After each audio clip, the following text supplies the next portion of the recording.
ஸ்ருதிஹாசன் நடிக்கும் பிரேமம் தெலுங்கு ரீமேக் படத்தின் புகைப்படங்கள் இணையதளங்களில் கசிந்துள்ளது. இந்த புகைப்படங்களுக்கு மீம்ஸ் போட்டு கிண்டல் எடுத்து வருகின்றனர் ரசிகர்கள். ஆனால் இந்த கிண்டல்கள் தன்னை பாதிக்காது என்று பதிலடி கொடுத்துள்ளார் ஸ்ருதிஹாசன். பிரேமம் மலையாள திரைப்படம் தெலுங்கில் மஜ்னு என்ற பெயரில் ரீமேக் ஆகின்றது. இதில் ஹீரோயினாக ஸ்ருதிஹாசன் நடிக்கின்றார். நாக சைத்தன்யா ஹீரோவாக நடிக்கின்றார். இவர்களில் நாக சைத்தன்யாவை விட ஸ்ருதி 10 வயது இளையவர். கல்லூரி ஆசிரியராக நடிக்கும் ஸ்ருதியை மாணவர் நாக சைத்தன்யா காதலிப்பது போல் கதாபாத்திரம் அமைந்துள்ளது.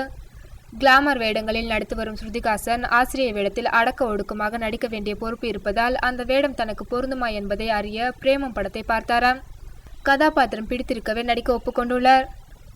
ஸ்ருதிஹாசன் பிரேமம் தெலுங்கு ரீமேக்கான மஜ்னு படத்தில் மலர் டீச்சராக நடிக்கின்றார் என்ற செய்தி வெளியான நாளிலிருந்து தொடர்ந்து தமிழ் ரசிகர்களும் தெலுங்கு சமூக வலைதளங்களில் புலம்பி வருகின்றனர். மலர் டீச்சர் என்கின்ற கதாபாத்திரத்தில் நடித்த சாய் பல்லவி தமிழ் பெண். இவர் இதற்கு முன்பு சிறு வேடங்களில் நடித்தாலும் அதிகம் யாருக்கும் தெரியவில்லை. அவரை முதலில் பார்க்கும்போதே சேலையில் குடும்ப பாங்காக பார்த்ததால் மலையாள சேட்டன்களை அதிகம் கவர்ந்துவிட்டார். ஸ்ருதிஹாசன் 9 படங்களுக்கு மேல் தெலுங்கில் நடித்து தனக்கான இடத்தை பிடித்துவிட்டார். அதுவும் அதிரடி கிளாமர் நாயகியாவே தெலுங்கு ரசிகர்களிடம் அறிமுகமாகியுள்ளார்.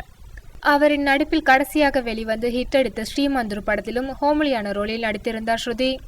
இந்நிலையில் அடுத்த படமான பிரேமம் ரீமேக்கில் மலர் டீச்சரின் கதாபாத்திரத்தில் ஹோம்லியாக நடித்து தனது இமேஜை தக்க வைப்பார் என்று தெரிகிறது.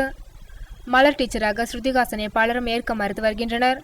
மஜ்னு படத்தின் சில காட்சிகள் இணையதளங்களில் லீக் ஆகவே ரசிகர்கள் பலரும் மீம்ஸ் போட்டு கிண்டல் செய்து வருகின்றனர். மீம்ஸ் போட்டுள்ள பலரும் ஸ்ருதிஹாசனை சோனியா காந்தியுடன் ஒப்பிட்டு மீம்ஸ் போட்டுள்ளனர்.